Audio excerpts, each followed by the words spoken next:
आज Doubtnut app download करें।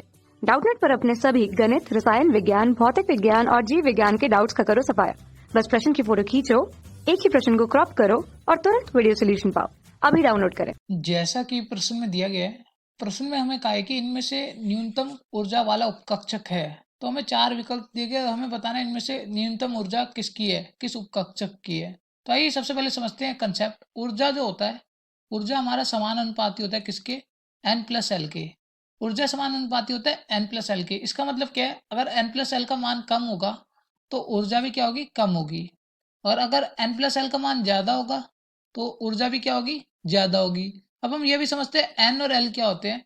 n जो है, यह n होता है हमारा मुख्य क्वांटम संख्या। यहाँ पे लिख लेते हैं n क्या होता है, मुख्य क्वांटम संख्या।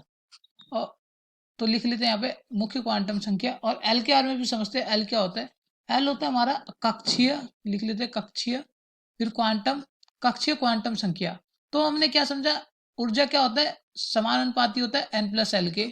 तो यहाँ से हमें क्या पता चल रहा है, आइए समझ। अब हम क्या करेंगे, सभी विकल्पों में n+l देखेंगे, किसका n+l सबसे कम होगा। अगर n+l कम होगा तो ऊर्जा क्या होगा, कम होगा। तो सबसे पहले एक और अत्यंत महत्वपूर्ण बात समझनी पड़ेगी हमें। जो एस, पी, डी और एफ, ये क्या होते हैं, ये सब कोष होते हैं। तो एस, पी, डी, एफ के लिए जो एल का मान होता है, एस के लिए 0 होता है, पी के लिए 1 होता है, डी के लिए 2 होता है और एफ के लिए 3 होता है। ये अत्यंत महत्वपूर्ण कंसेप्ट है कि एस, पी, डी, एफ के लिए एल का मान होता है, एस के लिए 0, पी के लिए 1, डी के लिए 2 और एफ के लिए 3।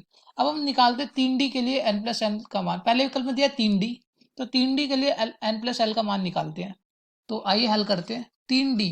तो 3D में n का मान क्या है, n का मान 3 है, जो प्रश्न में दिया ही गया है। 3D का मतलब n का मान है 3।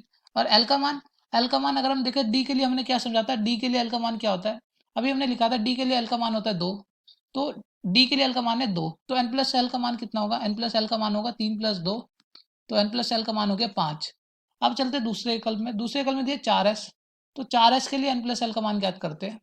4s में n का मान क्या होगा, 4, क्योंकि 4s दिया है। और l का मान क्या होगा, s है, सबकोष क्या है, s है, उपकोष s है, तो s के लिए l का मान हमने क्या लिखा था, ये चलते ऊपर। हमने लिखा था s के लिए l का मान क्या होता है, 0 होता है, हमने अभी समझा था।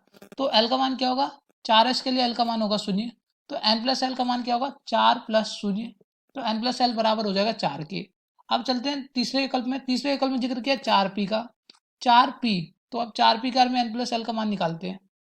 4p, तो n का मान क्या होगा, 4 लिखा हुआ है यहाँ पे 4p में, तो n का मान 4 हो गया। p का मान क्या होगा, p का मान अभी हमने ऊपर समझा था कि s, p, d, f के लिए l का मान क्या होता है। तो p के लिए l का मान होगा 1, तो l का मान रख देते, p के लिए l का मान, l का मान हो गया p के लिए 1। तो n+l हमें ज्ञात करना है, तो n+l क्या होगा, 4 + 1, तो n+l का मान आ गया 5। तो अब n+l का मान आ गया 5। अब चलते हैं चौथे विकल्प में। चौथे विकल्प में दिए 5s, तो 5s के लिए हम निकालते हैं n+l का मान, तो 5s। अब 5s के लिए n+l का मान निकालेंगे तो n तो 5 होगा और l क्या होगा, 0 होगा। अभी हमने समझा था s के लिए l का मान 0 होता है, तो n+l का मान क्या हुआ, n+l का मान हुआ 5। तो दिए गए विकल्पों में अगर हम देखें तो हमने क्या समझा था, हमें क्या ज्ञात करना था, हमें ज्ञात करना था न्यूनतम ऊर्जा वाला कक्षक। तो न्यूनतम ऊर्जा निकालने के लिए हमने समझा था ऊर्जा समानुपाती होती है n+l के। तो जिसका n+l कम होगा, न्यूनतम होगा, उसका ऊर्जा भी क्या होगा, कम होगा, न्यूनतम होगा। तो हम आइए देखते हैं किसका n+l सबसे कम है। तो 3D का n+l आया था 5। और अगर हम देखें 4s का भी n+l कितना आया था, 4 आया था। 4s का n+l आया था 4। और 4p का n+l कितना आया था, 5। और 5s का n+l कितना आया था, 5। तो अगर हम देखें तो n+l का मान सबसे कम किसका है, 4s का है। कितना है, 4 है। इसको छोड़कर सभी का n+l का मान समान है, 5 है। बस 4s का n+l का मान सबसे कम है, कितना है, 4 है। तो n+l का मान सबसे कम किसका है, 4s का। तो इसका जो ऊर्जा होगा यह भी क्या होगा, कम होगा। तो 4s का ऊर्जा कम है क्योंकि इसका n+l का मान सबसे कम है। तो आइए प्रश्न की तरफ चलते हैं, देखते हैं कौन से विकल्प में दिया 4s। तो दूसरे विकल्प में दिया 4s, तो इसलिए इस प्रश्न का सही उत्तर है दूसरा विकल्प। और यहाँ होता है हमारा प्रश्न हल। इस प्रश्न का सही उत्तर है दूसरा विकल्प। कक्षा 6 से 12वीं से लेकर नीट, IIT, JEE वो एडवांस के लेवल तक 1 करोड़ से ज्यादा छात्रों का भरोसा। आज ही डाउनलोड करें डाउटनेट ऐप या व्हाट्सएप करें अपने सारे डाउट्स 8400 400 400 पर।